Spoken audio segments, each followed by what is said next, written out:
Hi everyone, this is Gudra. I hope that you are all getting ready for the new year and you're very excited for what's to come in 2026. I know I am. And I did just want to create one more video this year before I go home to see my family for Christmas.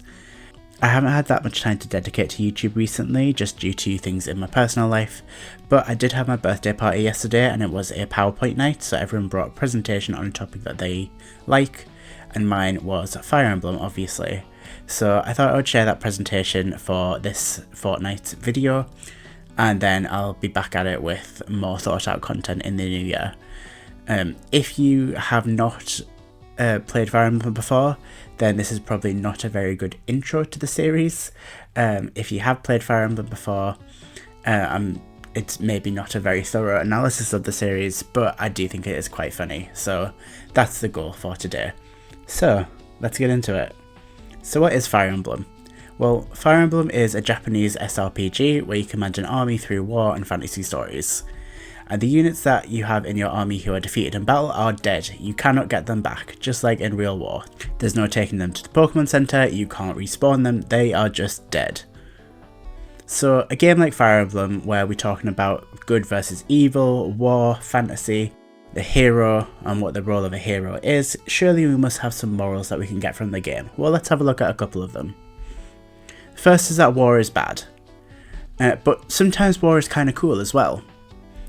We should probably kill dragons if they are big and scary or evil. And, yeah, this is just a characteristic of the game. Love it, hate it. It's just there, it's always there. If you look at the history of the game, it is 35 years old, and it started in 1990 with Shadow Dragon and the Blade of Light. They then released some more games over the next few years that all had very different compositions, gameplay mechanics, but still very much the same bones as the original. We then had some games released on the Game Boy, including Fire Emblem The Blazing Blade, which was the first to be released outside of Japan. The company then released a few more games over the years, and then we got to Fire Emblem Shadow Dragon DS, which is a remake of the original. They then decided to remake Fire Emblem 3 because that is a sequel to Fire Emblem 1, and they put out New Mystery of the Emblem, which was really bad. It wasn't good. They didn't release it outside of Japan because they didn't think it would make money, to my understanding. But they had some more money and they decided, let's release like a victory lap. Let's one more game just to see how it goes, see if we can like say goodbye to the series. And they put out Fire Emblem Awakening, and that game saved the franchise. Now, what was the solution to that? You let your characters make out. Now, you don't actually see your characters making out. They progress through romantic relationships and you get to choose who they pursue romantic relationships with. And then they have a child together, and that child comes back from the future to fight in your army. And ever since that game, they have been releasing more games since that point, up until the present, when they've got a new game coming out next year. My favourite game is Fire Emblem Engage, just because of the unit customization, the replay value, the unit building potential. I really love this game. My second favourite game is Fire Emblem Genealogy of the Holy War, and there are some slight spoilers for the story in this slide, so just skip ahead if you don't want to avoid those. But one of the reasons that I like Fire Emblem Genealogy is because they have Fire Emblem Awakening's child units, but they do it a lot better than Fire Emblem Awakening does. You see, my problem with the child units in Awakening is that they're then competing for the same deployment slots as all of their parents. The deployment is limited per map, and you can only bring so many units onto the battlefield at one time. Genealogy fixes this by not only not having a deployment limit, but also by brutally murdering all of the parent units halfway through the game, so then you're starting afresh with the child units and you don't have to worry about them competing. So much better. I also like Fire Emblem Radiant Dawn, Fire Emblem Three Houses, and Fire Emblem The Sacred Stones. I just like all of these games for the storylines, the characters, and also the replay as well. My least favourite game is Fire Emblem Thracia. It's not because it's necessarily a bad game, it's just unbelievably hard, and I have still to this day never finished it. I can't get by this game, I really can't get past it. It's my least favourite for a very specific reason. Fire Emblem gameplay revolves around weaponry and class types, so there are different types of soldiers in your army that use different types of weapons. You can have sword fighters, armored knights, cavalry, magicians, healers, thieves, etc. And most games, if not all of them, have swords, axes and lances, magic tomes, healing staves, bows, and then also in some later games there's added some more weapon types like daggers, gauntlets for brawling, and furries. I mean, they've always had units that have transformed into dragons, that they've been like part of the series since the beginning, but like there have been a couple of games that also have the same but for like animals, and I can't lie, they do look a lot like sort of like personas in the later games.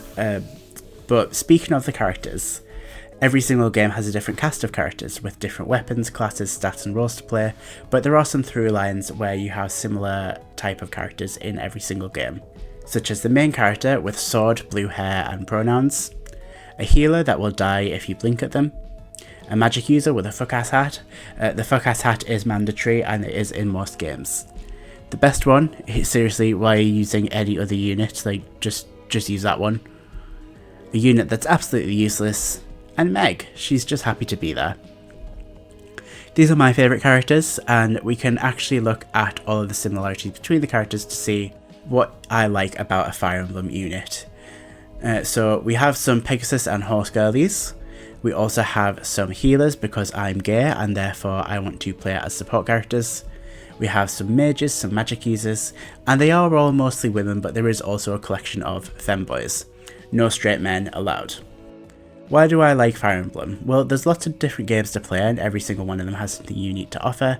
There is lots of replay value and customization as well. There's really good gameplay mechanics and they've really stood the test of time. Some of the stories as well are really well written and dark. There is a really big YouTube community as well, which gives me lots of things to kill time with while I wash the dishes.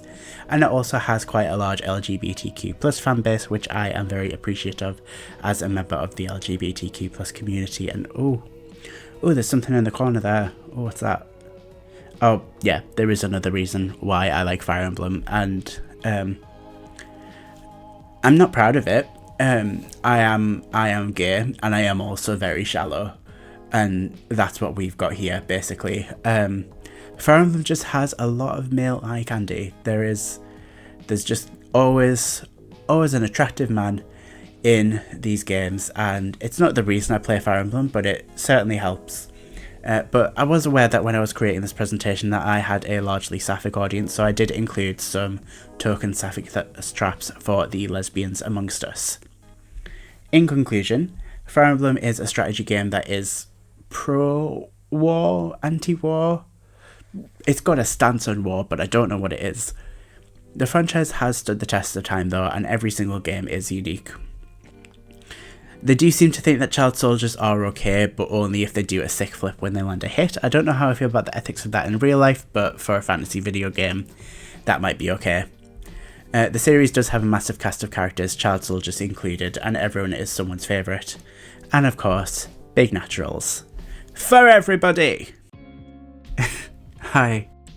So that was a very unserious video, but I did also want to say a big thank you for the support that I've had on the YouTube channel.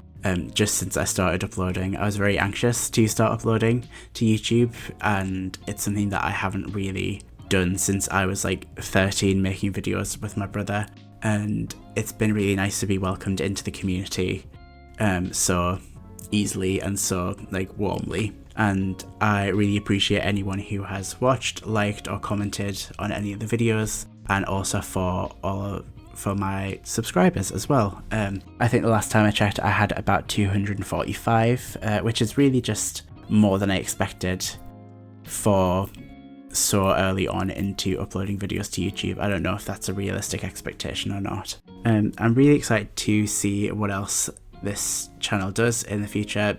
Say that like I don't have control over it, I do. But I'm excited to see what my ideas will turn into for this channel, and I do have some ideas for the new year, so I'm very excited to figure those out as well and do some writing over Christmas. I've wanted to be a bit more creative for a while, and I finally bit the bullet and I'm enjoying it.